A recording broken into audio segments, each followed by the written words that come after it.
rekan-rekan menyaners yang saya cintai. Tak terasa 1 minggu cepat sekali ya kita bertemu kembali. Moga-moga malam ini jaringan bagus. Nah, ini Mas Nogo, Mas Rahadian sudah masuk. Kita tunggu Mas Agung. Masih belum muncul Mas Agung. Oke. Harap bersabar dulu ya.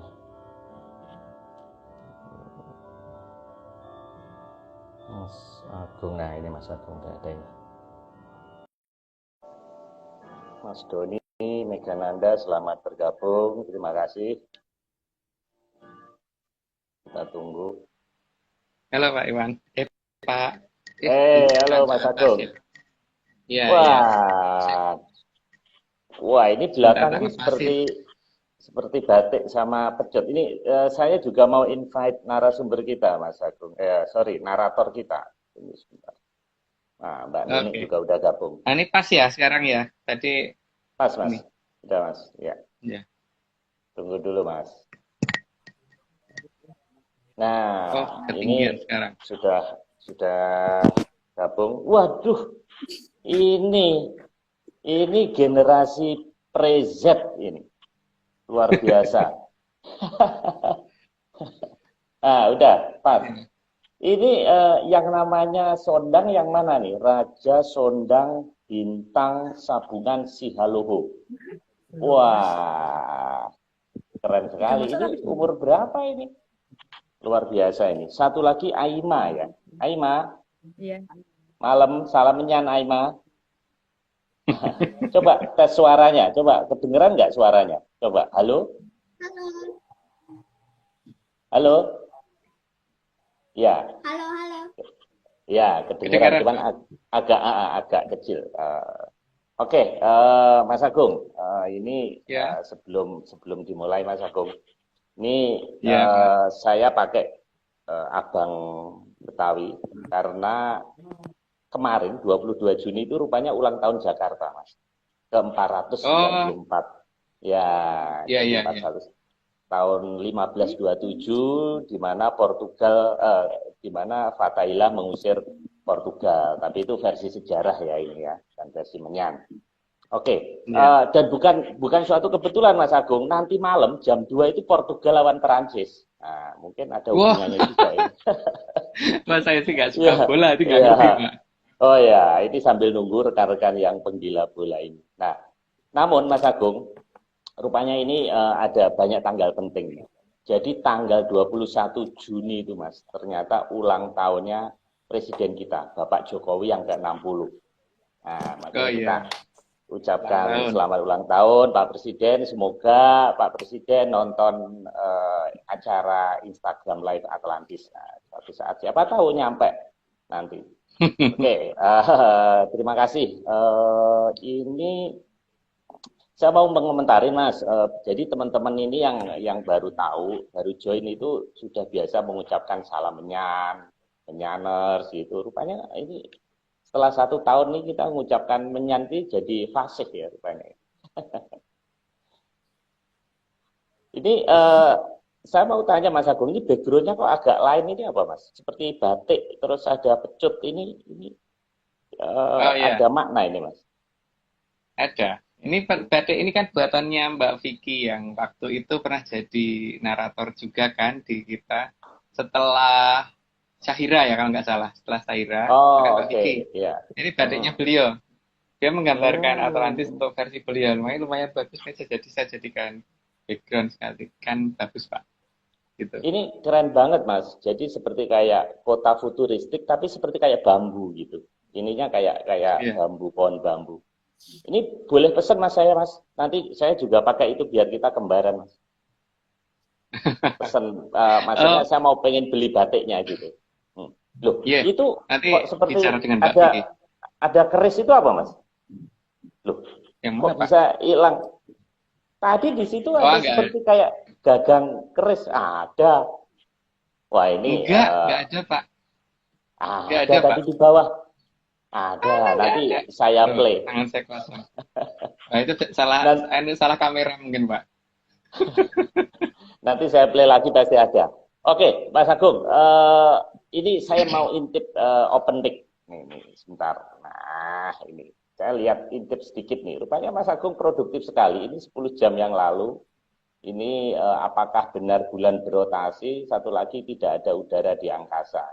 Wah, ini instan. Ini masih terus, Mas Seminggu ya? tiga sekarang, Pak. Masih, seminggu Oh, tiga. seminggu tiga. Nanti malah kapan-kapan saya pengen Pak Marius ikut di situ ya. Ikut ngobrol di Oh, situ boleh. ya. Boleh, boleh, boleh. Ya, oke. Boleh. Siap. Ya, Nanti kita gajian ya, Pak ya. Untuk supaya oke, open mic boleh. lebih lucu dan gabung bersama Atlantis. Oke. Oke, Mas Agung. Mas Agung, ini kita mulai saja karena sebetulnya ini ada beberapa video, tapi nanti kita mau undang rekan kita di Melbourne ya, Raffi Rizkullah. Tapi di belakang aja, karena nanti saya harus remove ini Gen Z ini. Nah, ini kita mulai saja dulu. Nanti di akhir acara baru baru Oke. kita Ya. ada beberapa pertanyaan. Oke, rekan-rekan menyaners, sebelumnya ini jadi saya masukkan Clubhouse, mungkin rekan-rekan yang belum familiar Clubhouse itu ini saya masukkan ini di sini. Jadi ini suaranya saya relay biar kalau ada yang pengguna Clubhouse bisa juga ikut mendengarkan.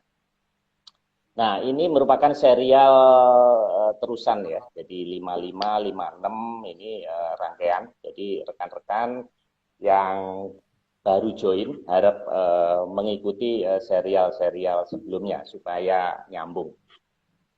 Oke, saya manggilnya gimana ini? Sondang ya? Raja Sondang, halo? Kita mulai slide pertama. Halo, mulai, silakan.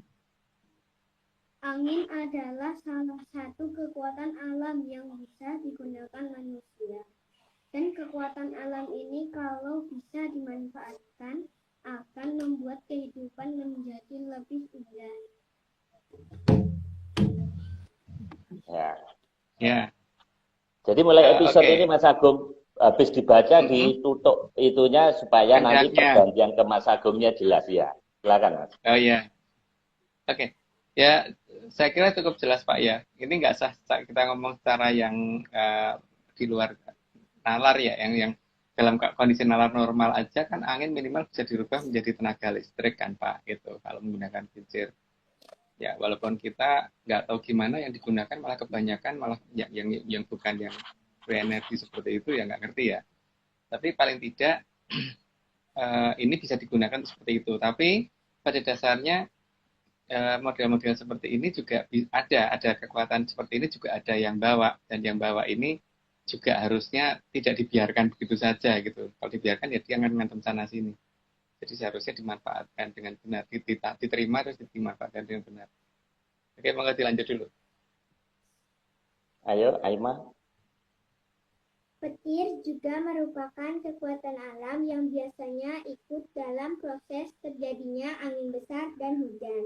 Sehingga bila bisa memanfaatkannya dengan benar, juga akan menjadi anugerah bagi semua di kehidupan arcapada.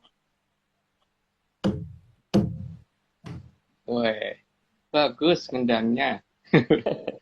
Ya, jadi petir itu macam-macam. Cuman ya kalau kita biarkan yang bersana sini ya udah ya cuman seperti itu. Tapi kak, seharusnya kan ada teknologi yang bisa memanfaatkan itu sehingga ini bisa digunakan.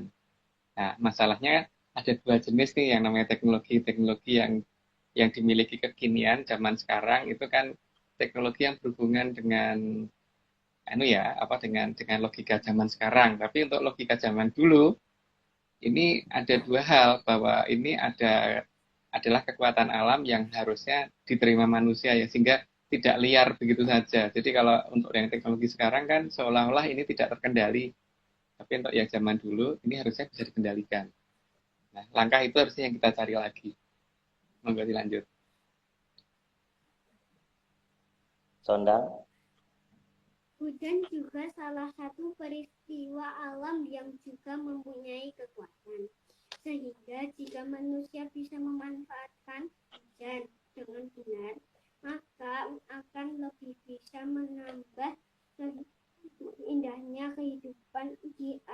wajar. Nggak dikedangin ya. Kelupaan. Ya.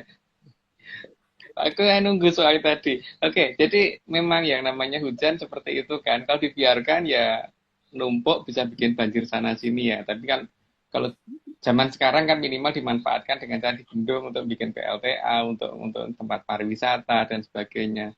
Nah, tapi masalahnya kan di luar itu semua masih ada satu hal lagi bahwa ini bisa dikendalikan dan ini bisa diatur seharusnya. Makanya ini jangan dibiarkan bebas begitu aja untuk ini. Jadi harusnya manusia mempunyai kemampuan untuk mengatur ini ya. Karena minimal kan dalam satu lingkup taman tempat golf aja ada atau yang bisa ngatur seperti itu.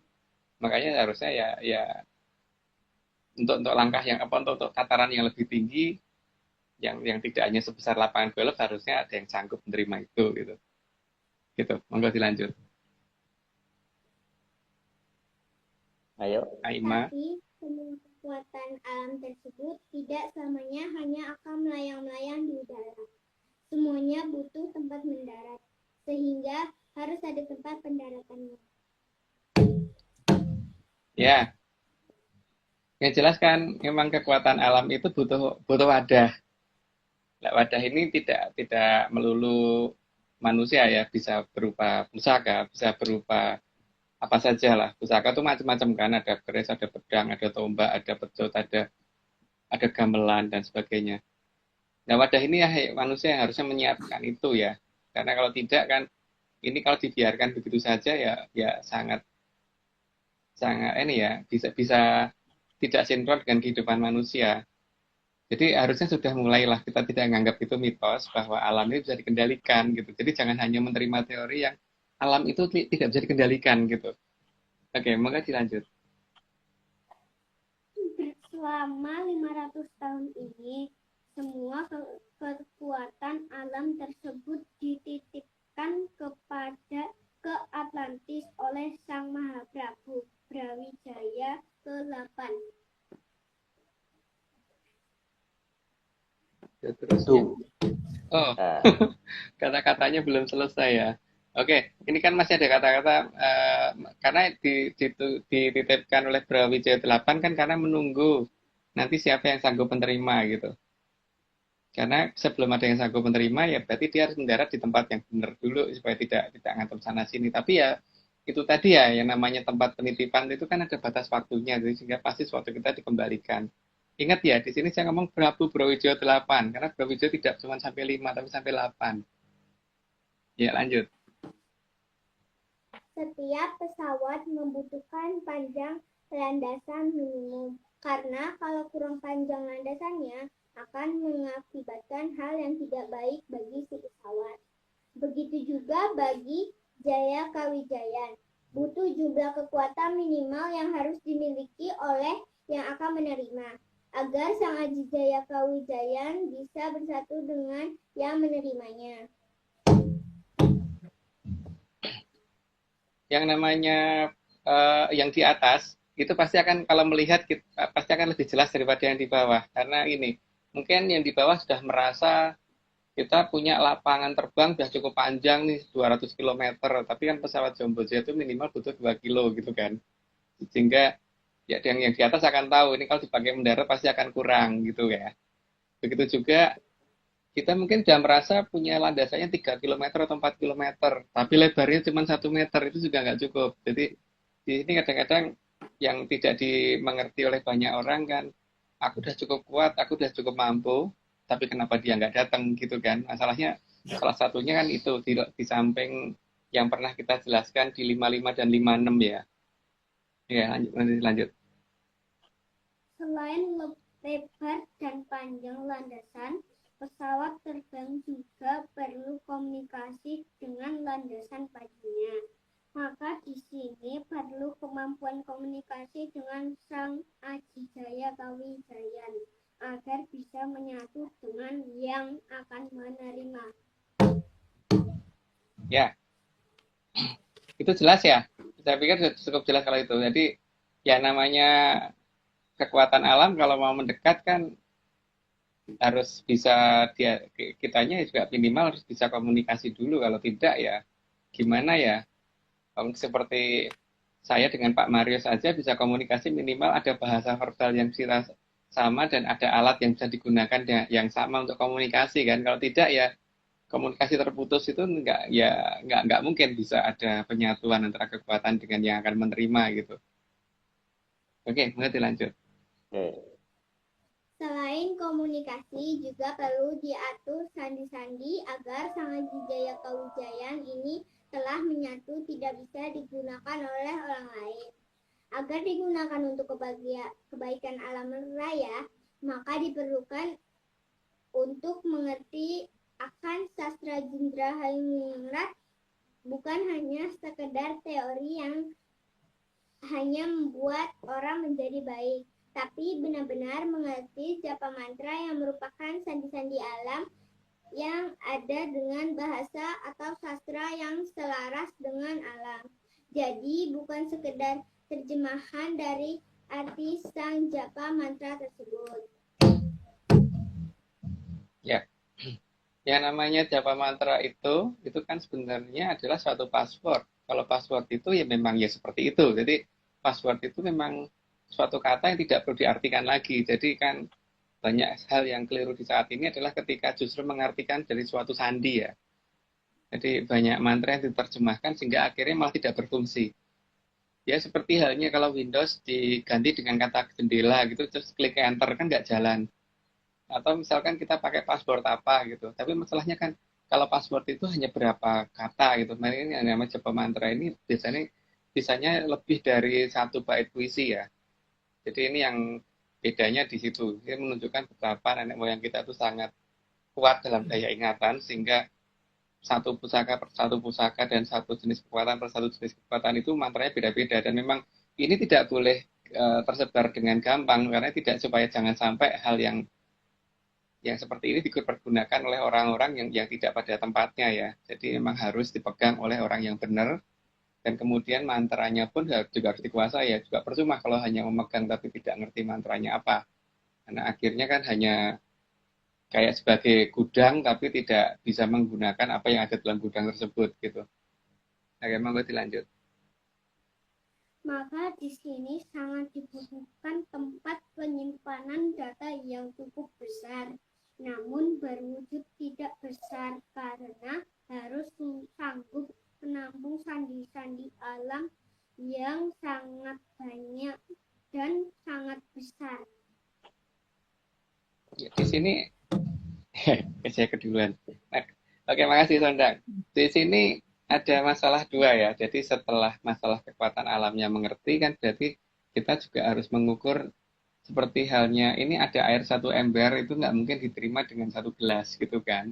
Jadi kalau 1 ember ya berarti harus tersedia ember. Berarti kalau misalkan tataran kita cuma sebesar gelas ya memang nggak akan sampai. Yang pertama, tapi yang kedua kan masalah yang berhubungan dengan sandi. Sandinya itu panjang sehingga kalau tingkat menghafal atau tingkat memori kita rendah ya memang tidak bisa karena memang itu berupa sekian bait puisi jadi tidak pendek. Jadi sandi itu tidak cuma 1, 2, 3 sampai 10 patah kata tidak. Itu bisa 6 atau 7 bait puisi itu paling sedikit ya. Jadi memang kemampuan pengingatan harus kuat sekali dan itu tidak cuma untuk satu jenis. Itu tidak semua jenis sama. Jadi setiap ini beda-beda. Jadi kalau cuma bisa mengingat satu ya jangan menangkap sebanyak-banyaknya gitu. Jadi kalau satu ya satu saja. Tapi kalau bisa menghafal cukup banyak ya nggak masalah gitu kan. Gitu. Monggo dilanjut. Maka hanya yang berkemampuan super yang diharapkan leluhur bisa menerima semua aji jaya kawijayan ini nanti. Karena apabila sampai lupa isi dari japa mantra, akan berakibat tidak baik. Sedangkan setiap kekuatan alam mempunyai sandi khusus. Dan sandi itu biasanya dalam bentuk puisi yang cukup panjang. Jadi bukan sekedar password, tapi past sentences. Ya. Saya kira sudah cukup jelas ya. Karena Japa mantra memang panjang. Jadi kalau memang kemampuan mengingatnya tidak bisa, ya tidak bisa. Dan ini tidak bisa dirangkum ya, tidak bisa diringkas ya. Karena yang namanya password kan memang harus semuanya. Jadi tidak boleh satu dua kata terus kemudian kita terjemahkan, kita ganti dengan kata lain-lain kan, dengan ringkasan nggak bisa. Jadi ya memang harus seperti itu, walaupun mungkin secara makna nggak ada gitu. Apa Untuk Pak tahu Marius? untuk tahu password atau japa mantra itu dari mana, Mas? Yang pertama kita bisa menanyakan ke leluhur ya. Yang pertama kalau ada kontak. Yang kedua itu bisa dicari dari beberapa serat kuno. Asal ketemu serat kuno yang asli ya. Jangan jangan serat kuno yang arahnya hanya membuat baik tapi nggak jadi sakti. Terus yang ketiga kita bisa nanya kepada pedanyangan toh Pak. Kepada Hapsari setempat itu juga pasti akan membantu untuk mencari itu semua. Jadi pada dasarnya di sini adalah faktor komunikasi itu tuh harus terbangun dulu. Kalau faktor komunikasi kita nggak terbangun ya memang akan susah gitu. Tapi tadi kan ada syarat, Mas. Landasannya harus sesuai dengan pesawatnya. Artinya kalau itu Hmm. ditemukan misalnya seseorang, itu apakah setiap orang itu bisa kalau mengucapkan japa mantra itu terus bisa nyambung gitu atau harus ada persyaratan tertentu orang untuk supaya sakti itu, Mas? Ada banyak persyaratan Pak. Yang pertama yang persyaratan minimal logika ya Pak. Karena kalau logikanya kurang juga tidak akan sanggup untuk itu semua. Terus yang kedua kan kemampuan mengingat suatu pesan. Jadi memang tidak orang yang dibiasakan apa-apa tidak dengan merangkum. Jadi apa-apa harus lengkap dengan itu tuh bisa apa enggak gitu.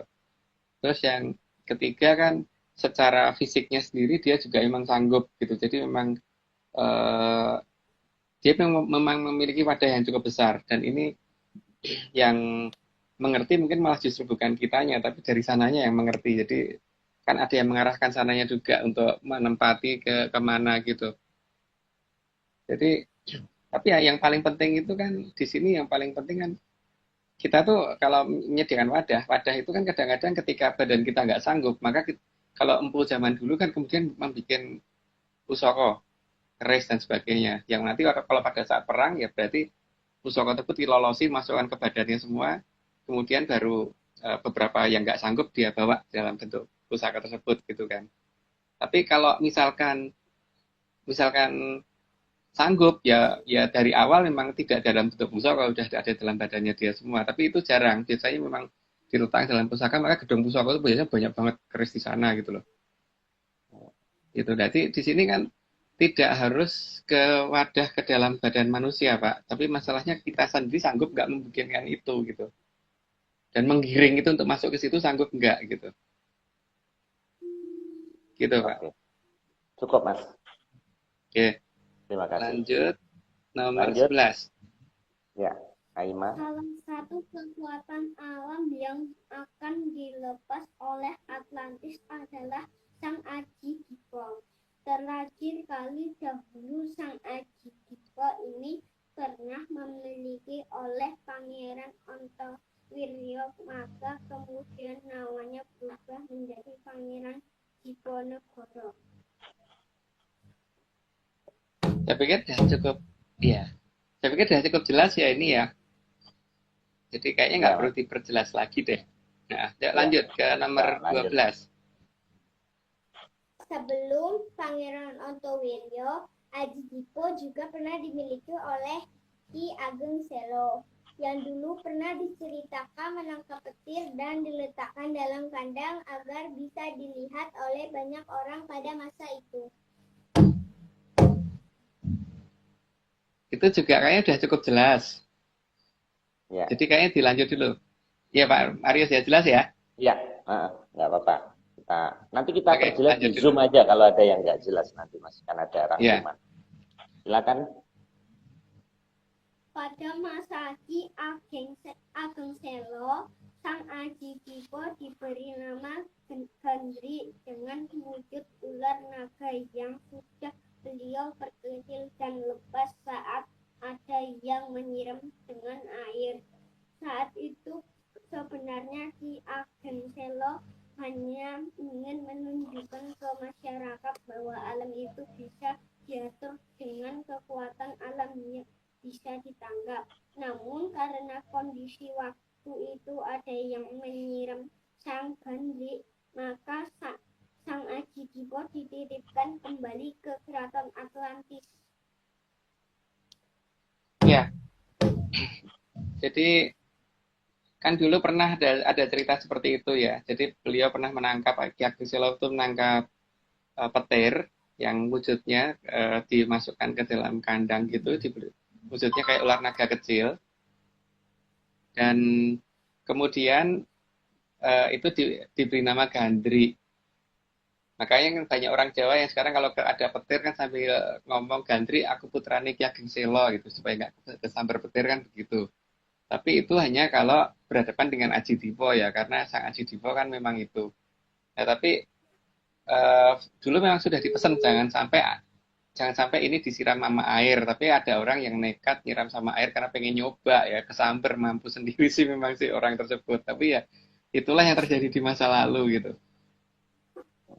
Oke, dilanjut. Jadi ada Mas Mehmet Suramet ada nanya tuh Mas arti Dipo. Arti Dipo berarti aji-aji tadi Mas. Iya, nama sang aji-ajinya itu Dipo. Yang punya banyak sih, seperti dulu kan di atas seperti Kresno Dipoyono itu juga yang punya Aji Dipo, Pak. Jadi rata-rata menggunakan nama Dipo setelah megang Aji Dipo itu, tapi juga tidak semuanya ya. Gitu. Bukan Nah, terakhir ada di Diponorogo. Keraton Mataram di zaman. Itu Pak Marius kalau itu. Oke, adik kita lanjut. Aima ya. Atlantis tentu saja mempunyai batas waktu bagi semua jenis titipan dari para leluhur kita tersebut. Karena mereka bukan bangsa yang suka memiliki apapun yang bukan jatah mereka. Bagi mereka, anugerah yang mereka rasakan sudah cukup besar.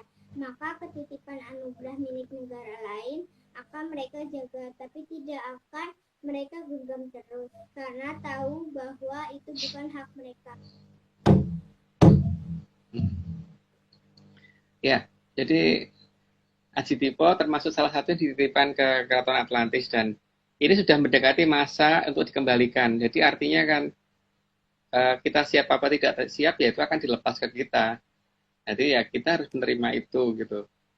Dan menerima itu tuh berarti artinya ya harus bisa menjaga itu dan bisa menaklukkan itu. Kalau tidak ya akan ngantem sana sini jadi malapetaka. Tapi ya semoga tidak begitu ya. Tapi ya artinya harus ada yang sanggup. Nah ini moga-moga ada yang dengar dan kemudian sanggup menerima itu ya. Jadi di sini tujuan kita seperti itu, mengatakan ini karena supaya ini ketika dilepas nanti ada yang sanggup menerima. Oke, dilanjut. Kenapa 500 tahun, Mas? Kenapa 500 Karena memang perjanjiannya tahun? 500 tahun, Pak. Yang perjanjiannya antara Prabu Brawijaya dengan yang Jogokali kan 500 tahun. Jangan dibalik loh, Pak. Saya ngomongin Jogokali ya. Banyak kali banjir Mas sekarang. Oke. Tapi kali berangkas yang saya maksud Pak, bukan kali banjir. Oh, oke. Oh kan di bawah tanah Mas, jadi nggak mungkin ke ini kan ke atas tanah Mas. Ya, bisa saja Pak, tapi bukan saat ini. Tapi nggak lama lagi harusnya begitu. Oh. Oke. Ayo, adik-adik lanjut. Dilanjut. Salah 15. satu hal yang bisa ditimbulkan oleh sang Aji Dipo adalah badai ringan dengan petir yang seperti tidak terlalu besar, namun tetap akan sangat berbahaya bagi manusia jika dibiarkan liar dan berkeliaran. Di sini kan, kecepatan saya. Ya di sini kan artinya memang ini ketika dilepas nanti harus ada yang sanggup menerima ya, karena apapun yang terjadi itu bisa dimanfaatkan, tapi juga membahayakan jika dibiarkan. Jadi karena 500 tahun ini dianggap mitos, maka mungkin sebaiknya ini sudah tidak dianggap mitos lagi dan ada yang sanggup menerima ini. Oke, monggo dilanjut. Nomor 16. Aima. Sang Aji Dipo digunakan leluhur kita seperti pecut yang digunakan untuk angon mendung. Juga untuk mengarahkan mendung agar menurunkan hujan di berbagai daerah yang justru jarang disiram hujan. Tugas Sang Hyang Batara Sujendra yang merupakan putra sulung dari Sang Hyang Batara Indra untuk mengumpulkan mendung di atas gunung atau bukit, lalu yang bertugas membagi turunnya hujan adalah yang mempunyai aji dipo. Ya, karena kalau alam ini kita biarkan liar, mungkin ya seperti halnya kita kadang-kadang pernah melihat kan kalau ada seekor burung itu punya beberapa anak gitu. Ketika memberi makan anaknya mungkin ya anak yang sering dekat mulutnya aja yang dikasih makan terus gitu. Karena memang ini ya tidak kadang-kadang kurang fokus gitu. Begitu juga di masalah di kadewatan kadang-kadang ada masalah seperti itu kan. Jadi kadang-kadang ada daerah yang terus saja kena hujan, tidak sampai daerahnya mungkin lewat subur atau malah lewat banjir. Terus kemudian ada daerah yang benar-benar nggak pernah kena. Nah, makanya di sini tugasnya untuk yang punya Aji Dipo kan ikut membantu dalam hal seperti ini. Jadi ketika daerah sana sudah kelebihan, ya ini harusnya dipindahkan ke wilayah lain yang membutuhkan hujan tersebut gitu. Jadi bukan hal yang salah untuk menerima Aji Dipo ini, tapi paling tidak ya harus ada yang sanggup menerima gitu. Nah, dilanjut. Maka dengan kembalinya Aji Dipo diharapkan agar Nusantara ini semua tanahnya kembali menjadi subur. Pembagian turunnya hujan jadi merata karena hal tersebut memang tugas dari manusia. Di sini memang peran dari manusia dibutuhkannya di sini karena paling tidak itu kan kalau misalkan wujud manusia, jadi misalkan ada rakyat dalam satu desa yang merasa bahwa di daerahnya sudah sangat kering atau di daerahnya kebanjiran karena terlalu hujan terlalu tinggi, maka ketika menghadap kepada pemerintah di waktu itu, gitu, maka pemerintahlah yang harusnya mengarahkan hujan menuju kemana gitu loh, bukan kemudian oh itu nggak bisa dikendalikan, nggak begitu seharusnya. Jadi harusnya memang tugasnya untuk mengatur itu, jadi alamnya harus diatur, jangan oh ini tidak bukan di luar kekuasaan manusia gitu, itu namanya Aji Joyo Indo. Oke, mungkin dilanjut. Selain tanah menjadi subur, juga akan tidak terjadi kelebihan curah hujan di tempat tertentu yang bisa mengakibatkan banjir. Kayaknya sudah cukup jelas, jadi tidak perlu diperjelas lagi. Jadi monggo dilanjut nomor 19. Selain meresahkan masyarakat, banjir juga bisa menimbulkan penyakit yang sangat bervariasi. Hal ini sangat membuat sedih para leluhur jika anak cucu tidak ada yang bisa menerima Aji Dipo. Karena memang Aji Dipo adalah milik leluhur yang harus dimiliki salah satu anak cucu yang mampu menerimanya. Mungkin garis besarnya ada di bawah ya yang mampu menerimanya ya. Tapi juga harus mau kan. Jadi juga jangan hanya kemudian nganggap mitos terus kemudian berlindung di bawah bahwa itu tidak bisa dikendalikan. Jadi harusnya sudah mulai dicari caranya gitu. Jangan kemudian itu pasti nggak bisa. Itu bukan kekuasaan manusia. Justru itu salah karena nenek moyang kita itu kan diwongi Jawantah itu, jadi bukan hanya manusia biasa. Jadi seharusnya sudah mulai dicari kembali langkah-langkah untuk mengendalikan itu gitu, dan jangan dibiarkan dia lari sana sini. Oke, dan ini leluhur kita juga sedih Mas ya kalau kita nggak bisa menerima itu. Oh iya Pak, ya karena beliau sudah tidak boleh ikut campur kan, karena itu tugas untuk orang yang masih hidup, bukan untuk yang sudah tidak hidup gitu. Jadi ketika beliau hanya bisa melihat dari atas, zaman dulu kan ini bisa dipegang, kenapa sekarang enggak? Itu akan menjadi tangisan beliau sebenarnya kalau melihat kemudian alam jadi tidak terkendali gitu. Karena ini minimal saat ini sudah mulai terjadi kan hujan salah musim, petir sudah mulai keluar pelan-pelan karena kan memang datangnya itu bertahap, tidak langsung bruk gitu. Ya, tapi yang saya khawatirkan kan ketika nanti pada saatnya sudah semuanya dikeluarkan lah itu bisa tidak terkendali. Tapi kalau tidak ada yang mau menerima, atau kalau hanya dianggap mitos, atau lebih parah lagi kalau hanya dianggap sebatas kata-kata indah gitu loh Pak. Karena ini bukan hanya kata-kata indah. Oke, monggo dilanjut. Nomor 20. Maka sebaiknya Aji Dipo jangan hanya dianggap mitos dan cuma sebatas kata-kata bijak yang sama sekali tidak menyambung dengan salah satu jenis kekuatan alam ini. Kalau dianggap hanya sebatas kata-kata bijak, maka ini akan seperti bom waktu. Karena begitu dilepas dari Atlantis, akan menghantam sana-sini sampai ada yang mampu menerimanya. Karena saya tadi udah kecepatan, jadi kayaknya nggak perlu diperjelas lagi. Tapi kaitannya dengan Atlantis, Mas. Kaitannya dengan Atlantis nih, kan ada kata-kata itu. Karena saatnya dititipkan ke sana, Pak. Karena Prabu Brawijaya sangat tahu persis bahwa di sini tidak akan ada yang sanggup menerima ketika ada tata cara yang berubah dimulai dari waktu itu, maka dititipkan ke wilayah sana. Tapi penitipan itu kan tetap ada batas waktunya toh Pak. Jadi tetap akan dikembalikan. Oke, lanjut ya Pak. Lanjut. 21, monggo. Kalau dibiarkan liar dan tidak terkendali, maka Aji Dipo akan mengakibatkan hujan dan badai salah musim. Sungguh merupakan hal yang sangat mulia bagi yang merasa mampu untuk secepat mungkin agar dapat menangkapnya.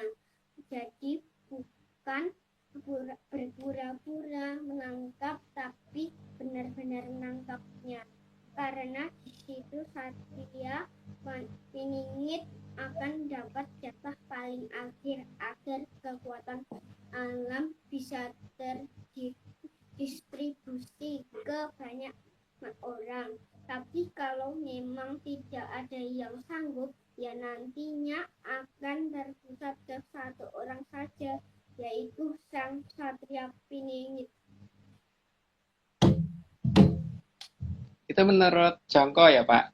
Jadi kan di sini yang dikehendaki leluhur itu kan bagaimana supaya kekuatan alam itu terdistribusi ke banyak orang, ya tidak terkonsentrasi ke satu orang. Karena kalau terkonsentrasi ke satu orang kan pertama beban yang menerima juga cukup berat, dan kemudian orang yang lain juga mungkin kok kayaknya Dewa itu nggak adil gitu kan, cuma ke satu orang. Maka di sini memang sebisa mungkin terdistribusi ke banyak orang supaya ada ya paling tidak ini apa namanya, kalau tidak terlalu otoriter lah Pak. Kalau misalkan satu orang yang terima kan kemudian cuma bisa seperti itu ya. Tapi kalau ada banyak orang kan sehingga kekuatan itu tidak numpuk ke satu, sehingga kalau ada satu kesalahan masih ada yang bisa ngingetin gitu kan. Tapi kalau dia sendiri yang menerima ya akan seperti itu. Makanya sangat mulia kalau misalkan ada yang sanggup menerima itu gitu. Karena ini memang kekuatan besar, dan ya tidak bisa cuma pura-pura ngomong bisa nerima tapi nggak nerima, itu jangan. Karena dikira sudah tenang karena sudah merasa ada yang menerima, tapi ternyata masih keliaran ke sana ke sini. Jadi tidak bisa dengan hanya sebatas kata-kata dan hanya sebatas berpura-pura juga tidak bisa. Nggak bisa sebaiknya ngomong nggak bisa gitu saja, tapi kalau bisa ya ngomong bisa. Oke, monggo dilanjut. Nomor 22. Selain Aji Dipo, masih ada yang lebih besar lagi yang bernama Aji Gelap Mampat, yang kalau di alam raya akan terlihat sebagai badai petir yang cukup besar. Seperti badai petir yang cukup besar. Jadi ini lebih besar lagi dari Aji Dipo. Jadi ini bahkan di zaman Mataram sudah belum ada yang sanggup menerima ya. Jadi di Majapahit ke atas itu masih jadi pegangan dan andalan nenek moyang kita. Jadi ini juga akan dikembalikan, dan ya semoga ada yang bersiap-siap untuk sanggup menerima ini gitu. Oke, dilanjut nomor 23. Namun jika tidak terkendali, maka Aji Gelap Mampar akan mengakibatkan kejadian yang sangat berbahaya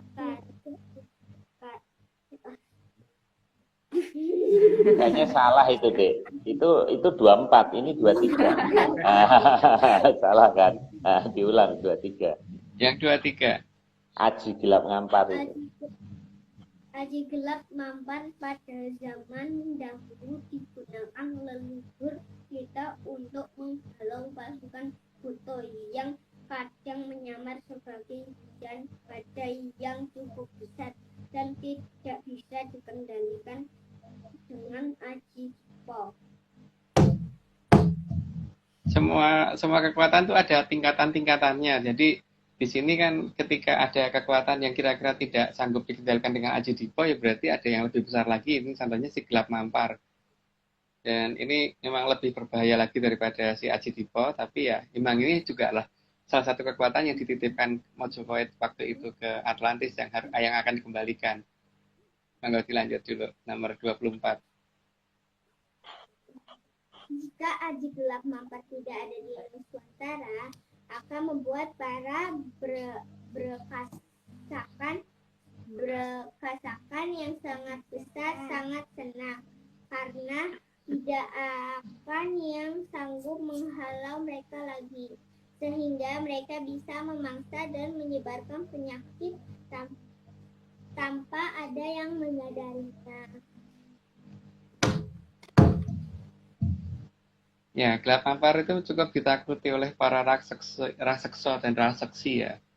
Jadi kalau misalkan ini tidak ada yang terima, berarti mereka itu bisa sembarangan masuk di sini dan kemudian ngacak-ngacak di sini dengan tanpa bisa dilihat, karena memang mereka ada di daerah yang tidak bisa kita lihat. Ada di sebenarnya harusnya kita bisa ngelihat, tapi cuman nggak tahu 500 tahun ini karena ada suatu perubahan ajaran sehingga mereka nggak kelihatan gitu loh. Raksasa itu sendiri ada sekarang ini ada, Mas, di Arcapada. Banyak, Pak. Banyak, makanya bisa dilihat kok bahwa dilihat dari tingkah laku orangnya ya, Pak ya. Dan biasanya tujuan utamanya itu tidak jelas dan arahnya itu ke kematian gitu. Minimal akan kelihatan dari tindak tanduknya yang kemudian seperti kasar, kemudian ya pokoknya arahnya tuh ke arah-arah yang sifatnya tidak kemanusiaan gitu. Oke. Itulah yang harus dikendalikan. Jadi kalau dikatakan sebagai demit amor menungso, lah itu yang jadi masalah kan bagaimana nyingkir ke demitnya itu toh Pak. Ini tugasnya gelap mampar untuk melakukan itu, jeder gitu walaupun nggak perlu kena orangnya, tak der gitu aja. Ya seperti hanya kita main pecut mak ceper gitu, suaranya aja cukup untuk membuat kambing lari gitu loh Pak.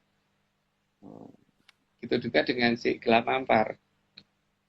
Supaya orang yang kerasukan, dan kalau kerasukannya kasar mungkin kelihatan Pak bahwa dia orang yang kerasukan. Tapi kalau yang agak halus, yang masuk yang mempunyai logika cukup tinggi gitu, sehingga akhirnya kelihatan seperti normalnya manusia, tapi kan itu tidak, sebenarnya juga bukan orang, sehingga tindak tanduknya juga arahnya itu bagaimana bikin orang sengsara, bikin orang rugi dan sebagainya gitu.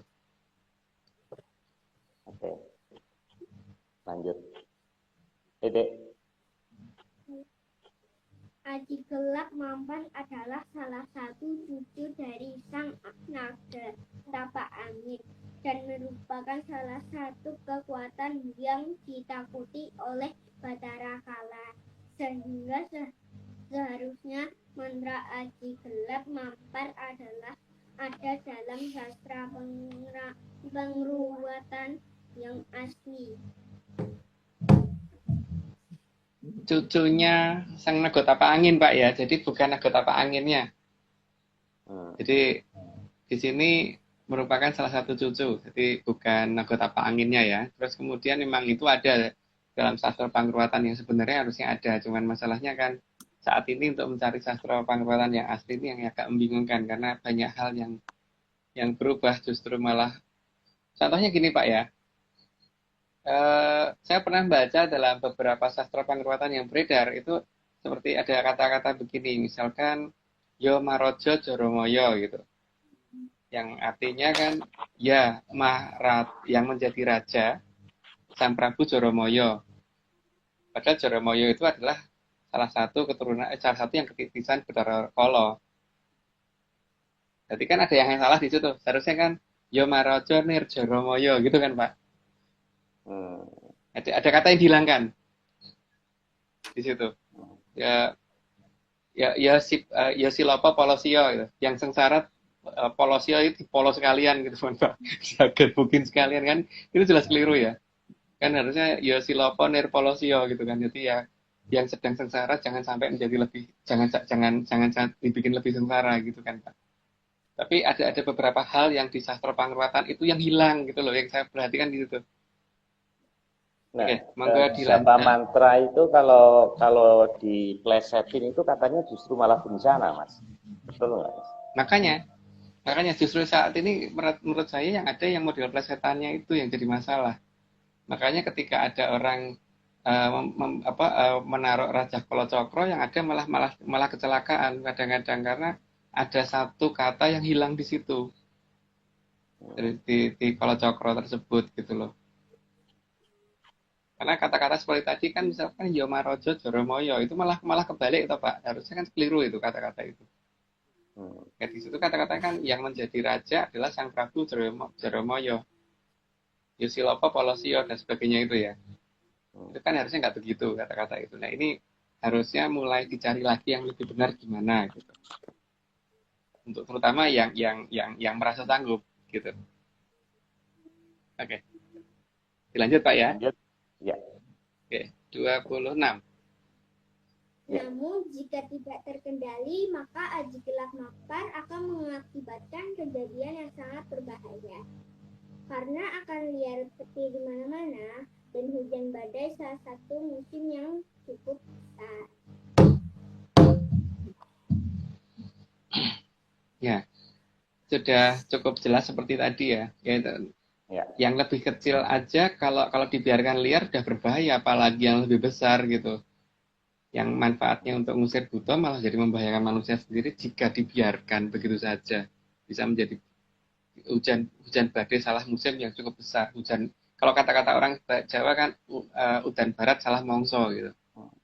Sebetulnya tidak membiarkan, Mas, tapi kita belum mampu menangkap gitu. Ya makanya harus mencari caranya, Pak. Minimal kita sudah pernah mencoba untuk membuka cerita sedikit walaupun tidak terlalu jelas dan detail itu di 55 sama 56. Seharusnya untuk yang mengerti itu sudah tahu. Karena sebagai saya yang bodoh aja agak ngerti kok Pak. Apalagi yang merasa lebih tahu kan harusnya lebih ngerti Pak. Tanpa sih diberitahu oleh saya kan. Gitu ya. Ini 128 yang join tersindir ini Mas. Termasuk saya karena belum ngerti. Oke. Oh enggak lah, mesti ada yang ngerti lah. Kita lanjut. 27. Ya, 27. Ayo. Maka harus ada manusia yang mulia yang mau dan sanggup memegang sang aji gelap mampar, karena dengan dipegangnya sang gelap mampar maka alam akan terkendali. Ya, gelap mampar itu kalau zaman dulu yang pernah saya tahu di zaman Mataram. Di zaman Majapahit itu ada dalam tombak yang namanya tombak kayak gelap mampar. Jadi itu yang harusnya ya. Kalau misalkan tidak sanggup ya berarti wadah itu dicari kembali gitu. Minimal itu kan. Oke, enggak dilanjut ke 28. Tentu saja yang menerima bukan orang yang hanya merasa mampu, tapi memang yang benar-benar mampu. Karena kalau tidak bisa melihat apa itu aji gelap mampar dan tidak tahu apa dan bagaimana cara mengendalikan sang aji gelap mampar, maka bisa menjadi senjata makan tuan.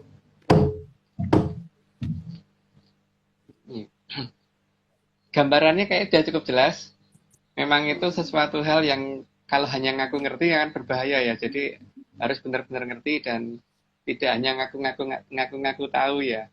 Jadi kalau memang sanggup, memang sebaiknya segera. Tapi kalau tidak sanggup, jangan ngomong ngerti, jangan ngomong tahu, karena berbahaya untuk dirinya sendiri. Oke, mau dilanjut. Yang harus diingat bahwa aji gelap mampar itu adalah kekuatan alam yang cukup besar, jadi bukan berupa kata-kata puitis atau kata-kata bijak. Meskipun mantra untuk awal komunikasinya merupakan sastra yang indah, justru bukan keindahan sastranya yang harus diartikan, tapi bagaimana mengendalikan sang aji gelap mampar yang harus dikuasai setelah mengerti mantranya tersebut. Seperti yang tadi ya, bahwa ini bukan kata-kata bijak, ini mantra, itu sandi tawaan. Berarti kadang-kadang kan orang menganggap bahwa ini yang malah diterjemahkan artinya dan sebagainya. Ini mantra, ini sandi, ini password. Jadi jangan diarti-artikan. Yang penting harus dimengerti dan dihafalkan secara betul sehingga kalau sudah saatnya bisa menangkap si gelap mampar, jadi biar bisa menggunakan. Jadi bukan hanya sebagai gudang penyimpanan saja gitu. Ya, terima kasih. Lanjut.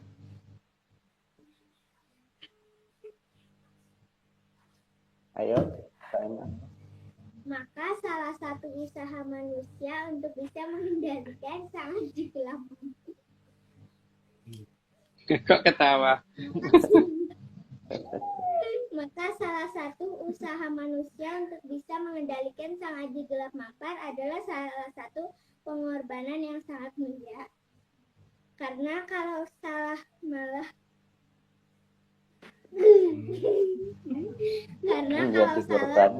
akan menjadi korban keganasan dari sang aji gelap mampar. Maka hanya disyaratkan yang memang merasa mampu untuk menerima sang aji gelap mampar setelah saatnya dilepaskan dari Atlantis. Merupakan tugas bagi yang merasa bisa anggun, karena sang satria piningit atau bocah anggun justru diminta paling akhir setelah benar-benar tidak ada yang mampu untuk menangkap dan mengendalikannya. Ya, termasuk barang titipan tuh ini yang dititipkan ke Atlantis, jadi memang akan dilepas, akan dikembalikan setelah waktu perjanjian selesai. Jadi mumpung masih ada waktu, sebaiknya kan sudah mulai ada yang mempersiapkan diri. Karena kan seperti tadi, jangan sampai semuanya terkondisi di satu tempat gitu kan. Karena kalau di satu tempat kan berat yang ini ya. Sekarang memang itu tidak mudah, ya, itu merupakan suatu pengorbanan yang cukup besar ya. Karena bagaimanapun juga ada kekuatan dalam badan kita yang dari alam yang kemudian mempunyai kekuatan seperti itu kan rasanya hampir kayak disetrum listrik tiap hari kan itu, dan ini memang harus dirasakan oleh yang megang. Tapi itulah yang namanya pengorbanan demi teraturnya alam gitu. Memang harus ada yang sanggup menerima itu dan bisa kuat dalam menerima itu gitu. Oke, mau dilanjut. Aima, ayo.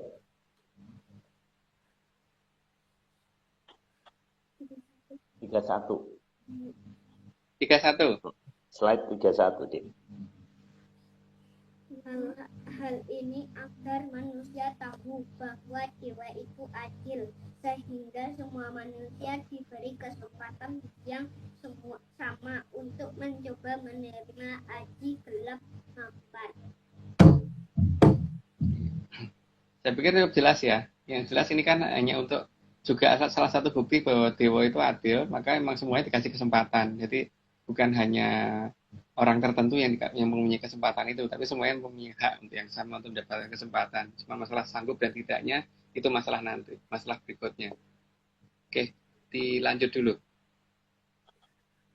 Selain masalah adilnya para dewa, juga agar manusia bisa melihat secara langsung bahwa apa yang selama ini mereka mengerti itu apakah benar atau hanya sesuatu yang palsu, sehingga semua bisa menilai langsung dari datangnya sang aji gelap mampar saat ini. Ya, yang paling utama itu ya. Jadi banyak orang yang akan mengaku bisa lah. Ini kan akan kelihatan bahwa sebenarnya dia bisa beneran atau hanya bisa asal bicara gitu. Di sini yang paling penting ya. Jadi Di sini akan ketahuan tanpa harus mempermalukan orang tersebut, tapi orang dengan sendiri akan sadar, oh itu cuma ngomong gitu, ngomong tok gitu. Biar ketahuan seperti itu. Oke, monggo dilanjut.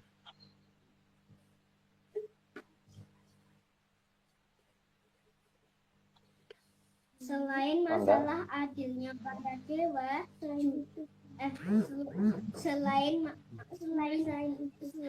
itu juga akan dilepas aji gelap sayuta yang jauh lebih berbahaya dibandingkan aji gelap mampar. Ya, saya kira cukup jelas. Dari tadi urutannya kan aji dipo, aji gelap mampar, ini aji gelap sayuta juga akan dilepas juga. Itu efeknya petir yang lebih besar lagi daripada si gelap mampar. Jadi ini lebih berbahaya sehingga ini juga kita yang harus siap-siap menerima itu gitu. Oke, monggo dilanjut dulu. Pada zaman dahulu, salah satu yang pernah memegang aji gelap sayuta adalah Sang Mahapatih Gajah Mada atau Mahapatih Maudara. Mauda berarti gajah dan Dara adalah putih. Tapi karena tidak ada gambar yang mirip gambar Mahapatih Maudara yang seharusnya ganteng banget, maka di sini pakai lambang gajah putih saja. Ya. Kan sangat susah mencarinya. Mohon maaf ini karena sangat susah mencari gambarnya beliau, Bapak. Saya tidak menemukan gambar yang pas seperti yang saya lihat, sehingga ya perlambangnya saja lah. Jadi bukan beliau seperti gajah, tidak ya. Jadi beliau juga bukan gajah, tapi lambangnya saja. Karena namanya Maudo itu kan gajah, darah itu putih, atau gajah itu ya gajah, mada itu putih. Jadi gajah mada kan gajah putih. Lambangnya saja ya. Tapi untuk wajahnya, saya belum menemukan wajah yang tepat, walaupun saya lihat buku sejarah sekalipun tidak mirip dengan wajahnya beliau sama sekali. Monggo dilanjut. Pada zaman yang lebih silam, aji gelap sayuta juga digunakan oleh Sang Mahaprabu Watugunung atau Mahaprabu Sela Arga untuk menaklukkan Sang Hyang Jagat Pratingkah. Saat itu karena dirasa semena-mena dalam satu zaman merendam bumi dengan air banjir besar di zaman kala Tirta, maka setelah Sang Hyang Jagat Pratingkah kalah perang zaman kala Tirta berhasil dihentikan dan pindah ke zaman kala Swabara. Itu salah satu yang sebelum Mahapati Gajah Mada kan Mahaprabu Seloargo atau Mahaprabu Watugunung, yang waktu itu kemudian karena beliau merasa tidak adil terjadinya erbas selama satu zaman Kolotirto itu, maka beliau yang menghentikan zaman Kolotirto tersebut. Ini kan yang disebut dengan Sang Guru yang atau dikenal dengan Sang Kuryang mungkin Jawa Barat. Jadi ya inilah salah satu gunanya gitu loh. Bahkan Bathara Guru pun ternyata takut gitu dengan Sang Gelap Sayuta, maka ini harus segera ada yang bisa menerima itu. Oke, monggo dilanjut. 36. Karena saat ini ada di penghujung zaman kala Bendu. Bendu artinya hukuman. Sejaman kala Suba. Suba artinya putih. Maka aji gelap sayuta sangatlah diperlukan. Karena saat turunnya berbagai anugerah, pasti akan ada bangsa kala yang akan mengganggu turunnya anugerah tersebut. Kayaknya itu sudah jelas ya. Jadi kayaknya nggak perlu diperjelas lagi ya, Pak Marius ya. Iya. Lanjut dulu deh. 37. 37. Gangguan utama adalah dari Sang Gedeng Pramori atau Batari Durga yang selalu berusaha mencarikan korban bagi anaknya Batara Batara Durga adalah bimbingan utama dari para berkasa. Kan yang pasti tidak akan mau kalau zaman berubah ke zaman kala subra. Mungkin cukup ini aja penjelasan dikit bahwa namanya Gedeng Pramoni atau Bathari Durga. Jadi bacanya bukan Gedeng, Gedeng Pramoni. Atau Sang Hyang Bathari Durga. Itu bukan Bathara Durga ya, karena Bathari Durga itu perempuan. Jadi itu kalau Bathara kan laki-laki. Tapi jelas kalau kata-katanya kayaknya nggak perlu diperjelas lagi karena udah jelas. Jadi kayaknya dilanjut aja ke nomor 38. Batari Durga adalah salah satu bentuk wujud dari Sang Hyang Batari Uma yang merupakan istri dari Sang Hyang Jagat Pratinta. Maka kekuatan untuk menghalaunya juga harus merupakan kekuatan yang sangat besar, karena ada kemungkinan Sang Hyang Jagat Pratinta akan membantu Batari Uma atau Batari Durga. Ya, Sang Hyang Jagat Pratingkah kan emang suaminya dari Sang Hyang Bathari Uma atau Sang Hyang Bathari Durga. Makanya ya harus dilawan kalau misalkan membantu terus, karena bagaimanapun juga yang salah ya salah. Di sini makanya kekuatan tersebut harus ada yang terima dan sanggup untuk menggunakan dengan cara yang benar. Minimal untuk menaklukkan Bathara Guru atau Sang Hyang Jagat Pratingkah jika membela si Bathari Durga untuk mencarikan mangsa kepada anaknya Sang Hyang Bathara Kala. Oke, kita lanjut nomor 39. Karena bagaimanapun juga bagi Sang Hyang Jagat Pratingkah bahwa Batari Uma itu istrinya dan Bathara Kala itu anaknya, maka sangat besar kemungkinannya bahwa Sang Hyang Jagat Pratingkah akan melanggar aturan dari Sang Hyang Patawinanci, sehingga manusia harus sanggup menghalau sendiri dengan kekuatan yang diberikan. Saya tadi kayaknya kecepatan ya, jadi mungkin yang saya ceritakan tadi slide yang ini, jadi oke dilanjut dulu aja ke nomor 40. Karena itulah sejak masa Wahaprabu Watugunung selalu diajarkan agar jangan pernah menerima ing pandum. Maka sejak zaman tersebut, jika Sang Hyang Jagat Pratingkah salah, maka pasti ada Mahaprabu dari Nuswantara yang menyerang Kahyangan dan menaklukkan Sang Hyang Jagat Pratingkah. Ya, makanya kadang-kadang yang saya bingung itu kenapa tiba-tiba ada istilah nerimo ing pandum gitu. Karena kalau nerimo ing pandum itu kan Mojopahit nggak mungkin ekspansi. Nenek moyang kita ya ditaruh wilayahnya segini ya segini aja gitu. Justru karena tidak nerimo ing pandum itu maka memperluas wilayah kan. Ya contohnya ya kita dilahirkan dari kecil ya. Kalau kita nerima ing pandum ya kecil aja gitu. Tapi kita tujuan sekolah dan sebagainya itu kan supaya kita nanti mendapatkan hal yang lebih gitu kan. Jadi bukan menerima apa adanya gitu. Jadi jangan pernah menerima apa adanya, kata-katanya kan itu kan sebenarnya. Oke, mari kita lanjut. Tanah air yang luas diperoleh leluhur dengan perjuangan yang cukup berat. Jadi bukan dengan menerima ing pandum, maka sudah selayaknya kekuatan yang digunakan leluhur saat dilepas dari Atlantis agar bisa diterima oleh anak cucu di Nuswantara ini. Ya. Jadi penjelasan dari kata-kata tadi ya. Jadi kekuatan tadi diberikan agar kita tidak nerima ing pandum gitu. Karena kalau nerima ing pandum buktinya kemerdekaan negara ini aja diterima dengan perjuangan kan, bukan karena nerima ing pandum. Cukup besar pengorbanan dari para pejuang sampai negara kita bisa merdeka. Itu bukti tidak nerima ing pandum. Kalau nerima ing pandum ya kita dijajah saja selamanya. Ya lanjut. Kejelian akan membedakan apa yang pantas diterima dan tidak pantas diterima.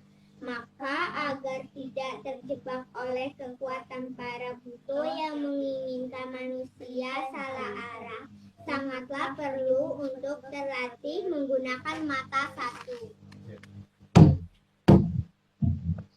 Ini sudah kita jelaskan berkali-kali bahwa karena di depan mata kita ini tidak terlihat, sehingga kita hanya bisa melihat dari ekor mata.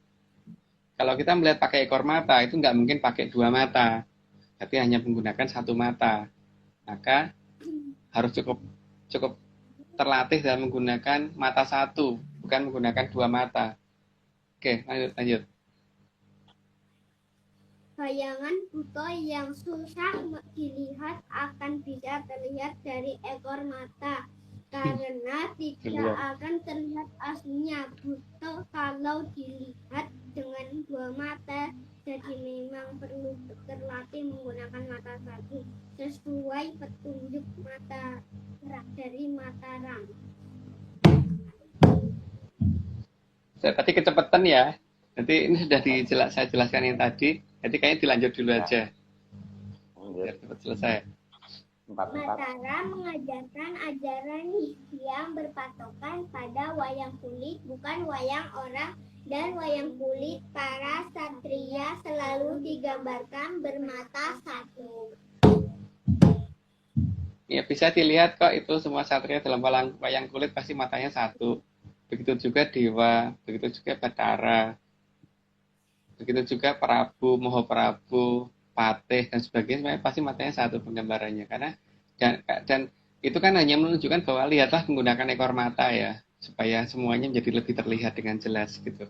Dan itu butuh latihan memang. Monggo dilanjut. Kamul yaning yang samirono arso terda andamel ayuning tribono. Kalau ini tidak perlu dijelaskan karena ini kata-kata saya terhadap sana, karena sebagai tanda terima kasih sudah diberitahu banyak gitu Pak. Jadi itu, karena sana mendengarkan juga, jadi ini kata-kata penutup dari saya kepada sana.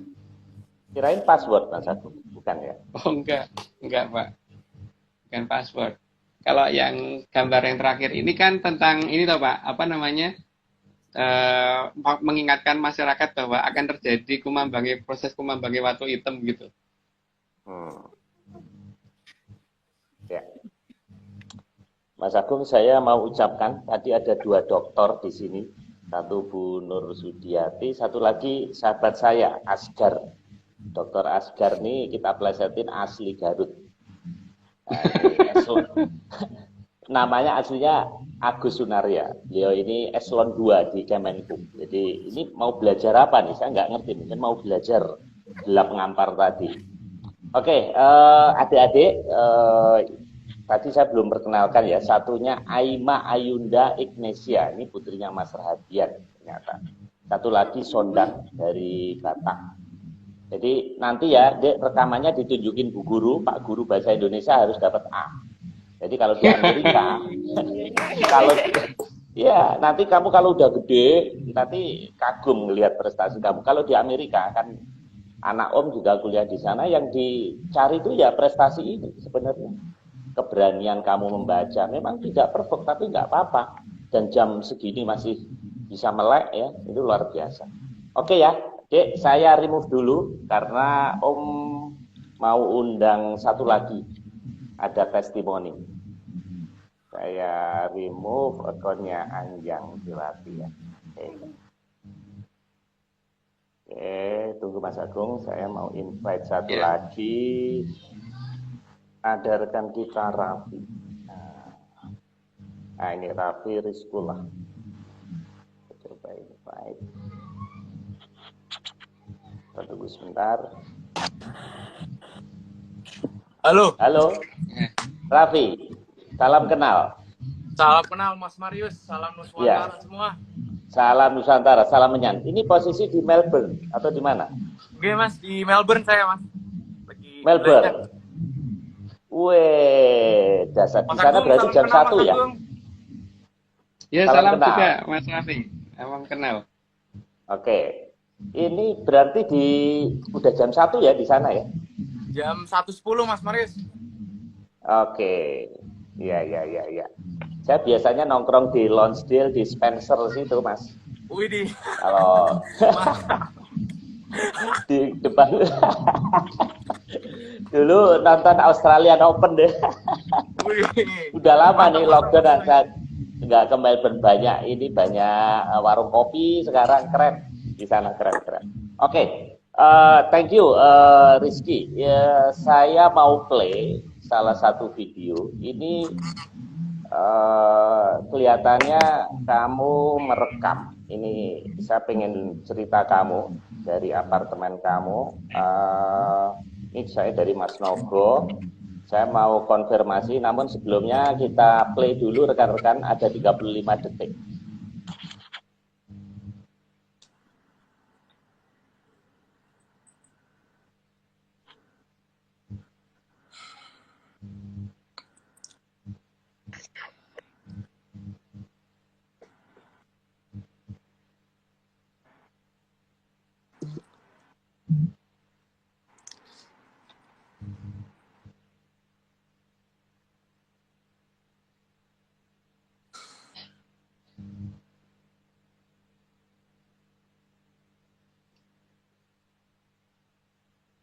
Nah, ini apa ini, Rizky? Bisa diceritain nggak? Perkenalkan, nama saya Raffi. Jadi minggu lalu pas hari Rabu, pas banget hari Rabu, aku baru selesai sembayang kan, Mas Marius. Habis baru selesai sembayang, terus ngelihat ada sesuatu yang di langit ya kan. Apaan itu kan? Saya pertama kira helikopter. Nah, terus saya waspada aja, saya keluar balkon. Loh, kok nggak ada suara helikopter yang kayak biasanya ya? Nah, terus ada kelap-kelip gitu. Saya rekam aja ini buat rame di Atlantis Series ya kan. Terus pas saya rekam, nggak tahu ya, ini aku merasakan energi yang berbeda pas ngeliatnya. Itu satu. Dua, terbangnya bisa ke kiri, ke kanan, ke atas, ke bawah, Mas Marius. Aku ngeliat sendiri pakai mata saya soalnya. Dan aku rekam, terus aku kirim kan ke Mas Timi. Nah, terus pas dilihat sama Mas Timi juga, ternyata katanya AFO ya Mas ya. Jadi aku kaget juga, tapi bersyukur sih aku bisa ngelihat, soalnya keren banget Mas Marius. Bisa ngeliat pakai mata sendiri soalnya. Nggak nyangka. Media sana ada memberitakan nggak di Sydney Morning Herald sekarang? Ada pemberitaan di media massa? Saya nggak pernah nonton berita, Mas. Maaf, Mas. Agak mengganggu kedamaian pikiran, Mas. Distraksi lah. Oh, jadi itu nggak turun ya? Jadi arahnya bisa vertikal, bisa horizontal gitu? Bisa gini, Mas. Bisa gini, ke atas, ke bawah, terus lanjut lagi, terus ke atas, ke bawah. Itu sih yang aku lihat ya. Masih inget kok. Oh. Iya. Itu tepat hari Rabu minggu lalu ya? Iya, persis Rabu minggu lalu, Mas. Tepat kita lagi bahas juga ini. Nah, ini saya dapat kiriman juga, ini video dari Ciamis. Coba ini kita lihat. Ini enggak jauh beda, ini tanggal 20.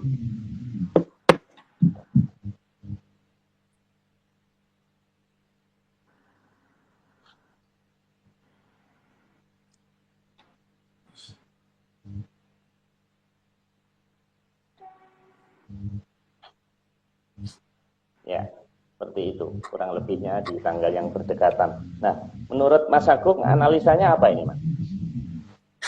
Untuk yang Raffi jelas tuh pasti AFO kan, bukan. Kalau kita kan tidak pernah ngomong unidentified flying object, Pak, karena kita selalu identified gitu. Jadi kalau kita ngomong Atlantis flying object gitu yang dilihat sama Raffi. Terus untuk yang itu yang ya itu kelihatan banget kan dari gerakannya dan sinarnya dan ininya. Kalau dikatakan meteor kan meteor nggak begitu. Kalau dikatakan kalau meteor kan cuma satu arah ya, tidak naik turun, nanti turun aja gitu. Dan mengarahnya selalu ke satu posisi gitu. Ini kan gerakan ke sana ke sini. Jelas Iya. itu sesuatu benda. Kelihatannya ini nggak turun-turun ini ya. Ini kayak mendatar ini dari sini nih kelihatannya. Iya. Ini mendatar ini. Iya. Nah ini kan mendatar ini nggak turun ini. Nah ini Iya. loncat ini ke kanan ini. Iya. Ini Dan pakai saya yakin kamera. Australia juga belum sanggup bikin kayak gitu. Australia juga belum sanggup kayaknya. Jadi betul-betul itu AFO menurut versi saya. Ini padahal pakai kamera biasa ya, Raffi. Kamera HP saya, Mas. Oh. Tapi nggak mungkin ada masa seperti ini kalau nggak ketangkep radar ya, Mas Agung ya, nggak mungkin ya. Bisa saja ketangkep radar, tapi pemerintahnya kan nggak ngumumin Pak biasanya. Oh. Yang ada biasanya penolakan kan bahwa ini alamiah, ini apa, ini itu, ini tapi hanya untuk menunjukkan bahwa seolah-olah nggak ada gitu. Jadi biasanya yang terjadi seperti itu. Ya seperti itu aja Pak, lihat di Majene itu matahari terbit dari utara gitu. Tapi kan komentarnya terus kemudian itu adalah hal yang wajar badokmu gitu loh menurut saya. Matahari terbit kok dari utara itu badokmu lalu ngomong wajar. Ya. Oke, saya rasa cukup. Raffi, thank you ya, makasih. Sami-sami, Mas. Nanti kalau saya ke sana saya kontak ya. Saya DM, Oh, ya. kabarin langsung aja, Mas. Oke. Nongkrong di Lonsdale kita ya. Oh ya. Ikut ya? Karena ya nanti Februari mungkin karena Ritz Carlton mau buka Februari 2022 gitu. Oke. Mas Agung minggu depan itu apa topiknya Mas? Masih Jaya Gotong balik. Nanti untuk topiknya apa, judulnya apa nanti ya Pak ya. Tapi jelas masih Mas Jaya Gotong balik. Tapi Pak Marius mau kan ikut open mic sama saya? Boleh Mas. Tapi tunggu COVID turun dulu Mas. Ini karena lagi tinggi. Oh iya. Raffi, di COVID di Melbourne gimana? Katanya udah lepas masker ya? Gimana di Australia? Saya nggak pernah pakai masker, Mas. Oh gitu? Saya nggak tahu sih. Saya juga ngikutin dari leluhur saya juga yang ngomong saya ini. Nggak usah takut lah. Yang penting jaga diri, jaga makanan, jaga olahraga, aman seharusnya. Oh, tapi udah vaksin ya? Enggak, saya nggak vaksin juga, Mas. Oh, loh, sampai sekarang belum vaksin? Belum. Saya nggak percaya Hebat, vaksin, Mas. hebat. Saya nggak percaya vaksin. Wah, hebat. Ini Raffi masih kuliah atau? Kuliah, ini Mas. sih? Kuliah. Oh, masih kuliah. Oh, oke. Masih muda. Ya oke, selamat. Nanti minta kontribusinya lagi ya. Kapan-kapan Mas, nanti kalau kita ada invite apa-apa lagi. saya langsung kontak Mas Timi lah, gampang. Sip. Gampang. Sip. Rekan-rekan menyaner semuanya, kita punya teman di Melbourne, akunnya namanya Raffi Rizkula. Silahkan follow, kalau ada apa-apa bisa kontak ke Australia. Oke Mas Agung ya, Raffi, Mas Naga Tapak Angin, terima kasih luar biasa slide-nya 45+1, juga Mas Iwan dan Mas Radian dan teman-teman lain yang telah menyiapkan acara ini, dan juga 134, terima kasih. Tanpa menyaner kita nggak ada artinya. Masa ngomong sendiri nggak ada yang dengerin. Jadi ini semua untuk menyaner Melbourne ini, Mas. Oke, salam menyaner. Menyaner Melbourne ini. Oke, sampai jumpa. Sampai Ya, Rabu menyaner.